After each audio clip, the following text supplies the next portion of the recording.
Tonight, sometime around 3 a.m., you might wake up for no reason. No sound, no emergency, no obvious problem, just your eyes opening in the dark. You roll over and check the time, and the moment you see those numbers glowing on your phone, your brain starts doing what modern brains do best. It starts panicking. You think about tomorrow, about work, about how many hours are left before your alarm, and you calculate your remaining sleep like a prisoner counting the days on a wall. Then comes the thought that makes everything worse. Something is wrong with me.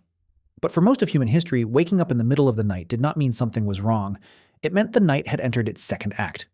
Before alarm clocks, streetlights, electricity, blue light, and the idea that a healthy person should sleep in one clean 8-hour block, humans slept very differently. They slept once, they woke up, and then they slept again. So what did ancient humans actually do when they woke up at night? The answer is stranger, calmer, and much older than you think. Today we treat sleep like a machine. You are supposed to shut down at night, stay off for 8 hours, and reboot in the morning. If you wake up in the middle, the machine is broken. That is the story we have been sold, but that story is extremely new. For hundreds of thousands of years, there were no glowing clocks on bedside tables, no work schedules waiting at 8 a.m., and no electric light telling your brain that midnight was still part of the day. There was just the sun, the fire, the moon, and the dark. And once the sun disappeared, the world did not become quiet in the way your bedroom is quiet. It became alive. Predators moved in the dark, insects screamed from the grass, wind moved through trees, and somewhere outside the firelight, something could be watching. Night was not empty. Night was a different world. Humans did not simply disappear into sleep until morning. They passed through the night in phases. Imagine the night before electricity. Not a room with the lights turned off, but real darkness, a darkness so complete that your own hand could vanish in front of your face. For ancient humans, this was not an occasional camping experience. This was half of life. Every single day ended with the world being taken away. The colors disappeared first, then the shapes, then the distance. What remained was fire, a small circle of orange light surrounded by a universe of black. Inside that circle, humans were warm. They could see faces, cook food, speak, repair tools, listen, and remember. Outside that circle, they were vulnerable. So when people slept, they did not sleep like modern people behind locked doors, windows, walls, and police departments. They slept near other bodies, near the fire, near sounds, and near danger. Under those conditions, waking up in the middle of the night was not a failure. It was useful. Someone had to notice if the fire was dying, hear movement beyond the camp, check on children, or listen to the night. Your ancestors were not designed to become unconscious for 8 straight hours while surrounded by predators. They were designed to cycle between sleep, awareness, and sleep again. For centuries, people had a name for this. They called it first sleep and second sleep. The pattern was simple. A person would go to bed not long after dark, sleep for a few hours, and sometime after midnight, wake up. Not suddenly, not anxiously, not with the feeling that something had gone wrong. They would just wake.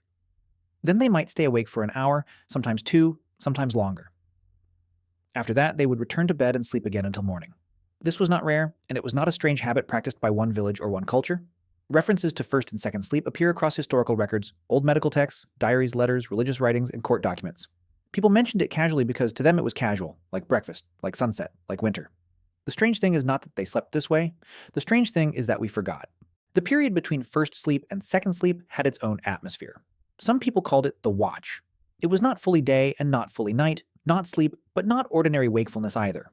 The body was rested, but the world was still dark. The mind was awake, but not yet dragged into the demands of morning. So what did people do during this strange hour?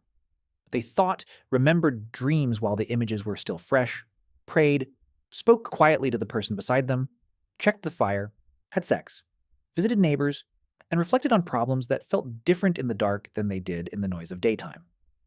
For ancient humans, long before written history, the watch may have been one of the most important psychological spaces in life. The middle of the night does something to the human mind. It removes performance. During the day, you are a worker, a hunter, a parent, a toolmaker, a gatherer, a member of the group. But in the dark, between 2 sleeps, you are something else. You are just a mind, awake inside a body, listening to the world breathe. For a long time, modern people assumed this old sleep pattern was just a historical curiosity. Maybe people in the past slept that way because their beds were uncomfortable. Maybe they woke because they were cold. Maybe life was just harder. But modern sleep research found something remarkable. When people are removed from artificial light and exposed to long natural darkness, their sleep can begin to split. Instead of collapsing into one solid block, the body starts returning to an older rhythm. Sleep, wakefulness, sleep again. And the wakeful period in the middle is not always stressful. In some studies, people described it as calm, reflective, almost meditative. Their bodies were not screaming, "Why are we awake?" Their bodies were saying, "This is familiar." That is the part modern life does not understand. Not every moment of wakefulness at night is a malfunction. Sometimes the body is doing something ancient, something that existed before electricity convinced us that sleep should behave like a factory shift. For ancient humans, waking at night was not wasted time. It was part of the night's design. Some people would tend the fire, and this mattered more than we can easily imagine. Fire was not just warmth, it was protection, light, and the border between the human world and everything outside it. A dying fire could change the mood of an entire camp, so someone awake in the middle of the night might feed it small branches, watch sparks lift into the dark, and make sure the orange circle did not disappear. Others may have listened. This sounds passive to us, but listening was survival. A crack in the brush, a change in animal calls, the silence of insects, a child moving strangely in sleep. Ancient night was full of information, and someone half awake might catch what a fully sleeping group would miss. Others may have used that time for memory. In a world without books, calendars, photographs, or search history, memory was not entertainment. Memory was infrastructure. Who owed what, where the water was, which plant made someone sick, which valley had game last season, who had died, who had betrayed trust, and which story explained the stars. The quiet hours of night may have helped humans organize the invisible things that held a group together. And then there were dreams. Dreams mattered. For people living close to danger, dreams were not random nonsense to be forgotten over coffee. They could feel like messages, warnings, visits, rehearsals. A dead relative appearing in the dark, an animal with human eyes, a fire going out, a river overflowing, a child lost in tall grass. In that strange hour between sleeps, people could wake with a dream still alive inside them and give it meaning before morning erased it. So what happened? Why did this ancient rhythm disappear? The answer is light.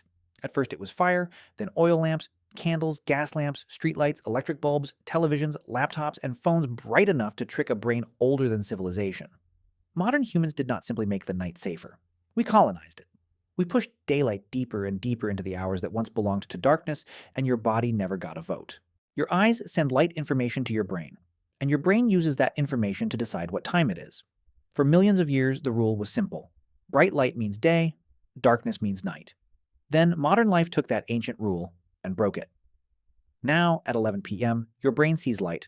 At midnight, it sees light. At 2 a.m., if you wake and check your phone, it sees light again. Your body is trying to read the sky, but you keep handing it a screen. So the old rhythm does not return cleanly, it returns as fragments. You wake at 3 a.m., but there is no fire to tend, no stars to watch, and no quiet cultural permission to lie awake and think. There is only anxiety, because modern life turned a normal human interval into a personal failure. This does not mean every sleep problem is ancient wisdom.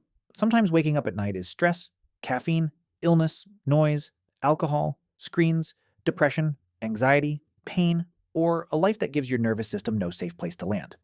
But it does mean the story is more complicated than we were told. A perfect 8-hour block of sleep is not the only way human bodies have ever rested.